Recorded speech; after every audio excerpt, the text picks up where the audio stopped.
অত্যন্ত দুঃখিত। আমি রাজ্যের মুখ্যমন্ত্রীর কথা রাখতে গিয়ে সেদিন এই হিন্দু ভাইদের মনে যে আঘাত পেয়েছিল, আমি তার জন্য আজকে প্রকাশ্য এই লক্ষ লক্ষ মানুষের সামনে করজোড়ে ক্ষমা চেয়ে নিচ্ছি। ভবিষ্যতে এরকম মিথ্যাবাদী মুখ্যমন্ত্রীর কথায় হুমায়ুন কবির আর কোনোদিন কোন সাম্প্রদায়িক কোন উস্কানিমূলক কথা বা কাউকে জিতানোর জন্য কাউকে আঘাত করার কথা হুমায়ুন কবির বলবে না, আপনারা ভরসা রাখতে পারেন। আমি প্রকাশ্য 1 মে 2024 সন্ধ্যা 7টায় যে কথা বলেছিলাম সেটার জন্য আমাকে অনেক কথা শুনতে হয়। অনেক হিন্দু ভাইরা মনে করে যে আমি হয়তো সত্যি সত্যি হিন্দু ধর্মের বিরোধী বা সনাতনী মানুষের বিরোধী। আমি আমার লাইফে 63 বছর বয়স, 43 বছরের রাজনীতিতে কোনোদিন সংকীর্ণতা কি জিনিস, সম্প্রীতি বিনষ্ট করার জিনিস আমি মানি না। যখন এই জেলার পুলিশ সুপার শ্রী সুধাকর সাহেব ছিল, তখন মিয়া গ্রামে একটা মুসলিমকে ঘোষ সম্প্রদায়ের লোকরা দিনের বেলায় 9টার সময় মার্ডার করে দিয়েছিল। সেই মার্ডারকে কেন্দ্র করে এলাকার মুসলিমরা 20,000 মুসলিম মুর্শিদাবাদ জেলার প্রশাসনকে বডি উঠাতে দেয়নি। আমি কলকাতার গড়িয়াহাটে ছিলাম, এসপিসি সুধাকর আমাকে ফোন করে ডাকিয়ে এনে আমি 20,000 জনতার সামনে সেই ডেড বডি উঠিয়ে নিজে বহরমপুরে পোস্টমর্টম করে এনে মাটি দিতে যাব। আবার বাধা দিয়েছিল মুসলিমরা। আমি নিজে মসজিদের মাইক ধরে তার লাশকে দাফন করে মাটি দিয়ে আসার লোক হচ্ছে হুমায়ুন কবির। তারপরেই যে ঘোষরা মার্ডার করেছিল তাদের বাড়ি কোন রকম আঘাত করতে দিইনি। আমি নিজে গিয়ে তাদের বাড়িতে সান্ত্বনা দিয়েছিলাম যে যারা মার্ডার করেছে তারা পালিয়ে গেছে, তাদের পাশাপাশি গ্রাম পাশাপাশি বাড়ি, তারা যেন সেই হিন্দু পরিবারের মা বোনদের উপরে কোনো টর্চারিং না করে, কোনো অত্যাচার না করে। তখন আপনার প্রশাসন কি করে? তৃণমূল এত বড় বড় কথা বলছে, হুমায়ুন কবিরকে গদ্দার বলছে, হুমায়ুন কবিরকে মুসলমান নেতা বলছে, মোল্লা নেতা বলছে। আপনাদের খলিলুর রহমান সাংসদ, জেলার সভাপতি, আবার হজ কমিটির চেয়ারম্যান, তিনার বাড়ির পাশে হরগোবিন্দ দাস নৃশংসভাবে কি করে খুন হলো, চন্দন দাস কিভাবে নৃশংসভাবে খুন হলো, আপনার দলের এমএলএ আমিরুল ইসলাম কি করছিল, আপনার দলের এমএলএ ফারাক্কার মনিরুল ইসলাম এখন লম্পজম্প করছে সামনে, সেদিন সে কি করছিল? আপনার প্রশাসন, আপনার জঙ্গিপুরের পুলিশ পিডি এসপি আনন্দ রায় সেদিন কি করছিল? আপনার শামশেরগঞ্জ থানার ওসি সেদিন কি করছিল? কেন হরগোবিন্দ দাস এবং তার ছেলে চন্দন দাস এইভাবে নৃশংসভাবে খুন হলো? তার দায় কি মমতা ব্যানার্জি পুলিশ মন্ত্রী আপনি অস্বীকার করতে পারেন? আপনি কখনো মুসলিমদের ভোট নেওয়ার জন্য মুসলিমদেরকে আরো বেশি বিপদে ঠেলে দেন। আজকে হরগোবিন্দ দাস, চন্দন দাস খুন হয়েছে, প্রকৃত যারা খুনি তারা কেউ অ্যারেস্ট হয়নি। আপনার পুলিশ 13টা তর্ততা যুবক যাদের 22 থেকে 30 বছর বয়স, তাদেরকে আপনার পুলিশ চার্জশিট দিয়ে লাইফার করে দিল। 13টা ফ্যামিলি শেষ হয়ে গেল। হরগোবিন্দ দাস খুন হলো, তার ছেলে চন্দন দাস খুন হলো। সেটা যেমন আমরা কোনো মতেই মানতে পারি না, জঘন্যতম খুন, তেমনি এটাও আমরা বলবো আপনার ব্যর্থতা, আপনার প্রশাসনের ব্যর্থতা।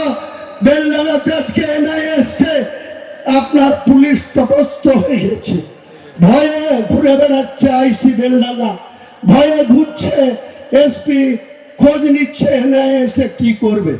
16 তারিখ জুম্মাবার ছিল, 16 তারিখে আমি আমার বাড়ি থেকে বেরিয়ে কলকাতার উদ্দেশ্যে গেছিলাম।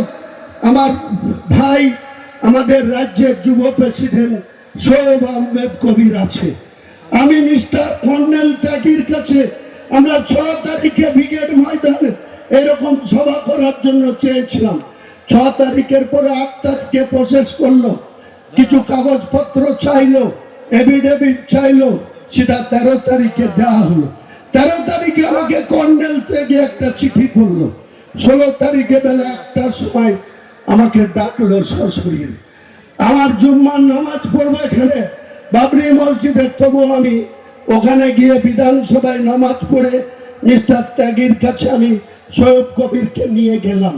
তারপর তেনারা 6 থেকে 16 10 দিন পরে তেনারা বললেন যে আমাদের ডিপার্টমেন্ট থেকে 1 ফেব্রুয়ারি থেকে 20 মার্চ পর্যন্ত আমরা কোনো মাঠ আপনাকে না কোনো রাজনৈতিক দলকে দিতে পারবো না। আমার কাছে প্রমাণ আছে, ক্ষমতা থাকলে রাজ্য প্রশাসন প্রমাণ করুক। এখানে লিডার অফ দ্য অপোজিশন তিনিও বলছে বেলডাঙ্গার যে সমস্যা হয়েছে, যে রাস্তা অবরোধ হয়েছে, যে বিশৃঙ্খলা হয়েছে, তার জন্য নাকি আমার উস্কানি আছে। আরে আপনার পুলিশ কি করে? বেলডাঙ্গার আইসি কি করছিল? পরের দিন যখন আবার আনিসুর রহমান বলে একজন বিহারের গাজিয়াবাদে মার খেয়ে এখানে হসপিটালে ভর্তি, কে বা কাহারা রক্ষিয়ে দিল যে আনিসুরও মারা গিয়েছে। আবার রাস্তা অবরোধ। সেদিনকে বাংলার যুবরাজ বলে যিনি অহংকার করেন, সেই যুবরাজের বহরমপুরে রোড শো ছিল। তিনার রোড শোর জন্য সমস্ত রাস্তাকে বন্ধ করে তিনারা যুবরাজের 5000 লোকের রোড শো করছে। আজকে যখন আমরা লক্ষ লক্ষ লোক মুর্শিদাবাদের পুলিশ সুপারকে কাল থেকে বলার পর, হুমকি দেওয়ার পর, 1টার পরে রোড হেভি ভেহিকেলস তারা বন্ধ করলো। কেন সকাল থেকে বন্ধ করা যেত না? অভিষেক বন্দ্যোপাধ্যায় আসবে, রাজপুত্র আসবে, তার জন্য আপনারা পুলিশ প্রশাসন একদম তটস্থ। আমি পুলিশ প্রশাসনকে ব্যক্তিগতভাবে কারো বিরোধী নই, কিন্তু আমি বলবো মুর্শিদাবাদের প্রশাসনকে, বাংলার প্রশাসনকে, এই মমতা বন্দ্যোপাধ্যায় 4 থেকে 9 একটা মাত্র সংসদ ছিল, বামফ্রন্টের 35টা সংসদ ছিল, আইএনসি ইন্ডিয়ান ন্যাশনাল কংগ্রেসের 6টা সংসদ ছিল। মমতা বন্দ্যোপাধ্যায় আপনি অতীতকে ভুলে যাচ্ছেন। আপনি অতীত ভুলতে পারেন, হুমায়ুন কবিরের 40 বছরের ক্যারিয়ারে আপনাকে কখনোই বেলডাঙ্গায় সিদ্ধার্থ শঙ্কর রায় 1996 সালে যখন লোকসভার ভোটে লড়তে এসেছিল আপনার প্রার্থী রূপে, তখন বেলডাঙ্গায় ইকবাল সাহেবদের গেস্ট হাউসে আপনি আমার হাত থেকে চপ মুড়ি চেয়ে খেয়েছিলেন। আপনি ভুলে গেলেন। আজকে আপনাকে দেখা করতে সময় চাইলে আপনি দেখা করেন না।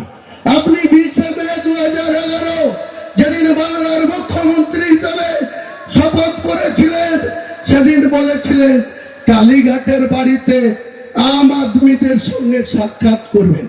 আম আদমি তো দূরে থাক, আপনার ক্যাবিনেটের মন্ত্রীরাই আপনার সঙ্গে কথা বলার সময় পান না।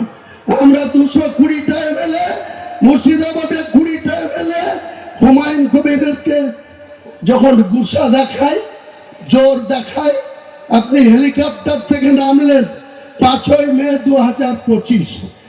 আমাদের মতো লোক, পিএমও সিকিউরিটি এবং এই জেলার শাসক, পুলিশ সুপাররা আমাদের এআইএসের সঙ্গে একজন সাব ইন্সপেক্টর যেখানে দাঁড়িয়ে আছে আমাদেরকে দাঁড় করিয়ে রেখেছে।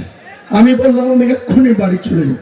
তখন মমতা ব্যানার্জি আপনি আমাকে ডেকে, ডিজিপি রাজীব কুমার যে আজকে রিটায়ার করছে, ডিজিপি রাজীব কুমারের সামনে, যে আগে চিফ সেক্রেটারি রিটায়ার করেছে মনোজ পন্থের সামনে, আপনি নিজে হুমায়ুন কবিরকে বলেন স্ট্রং ম্যান,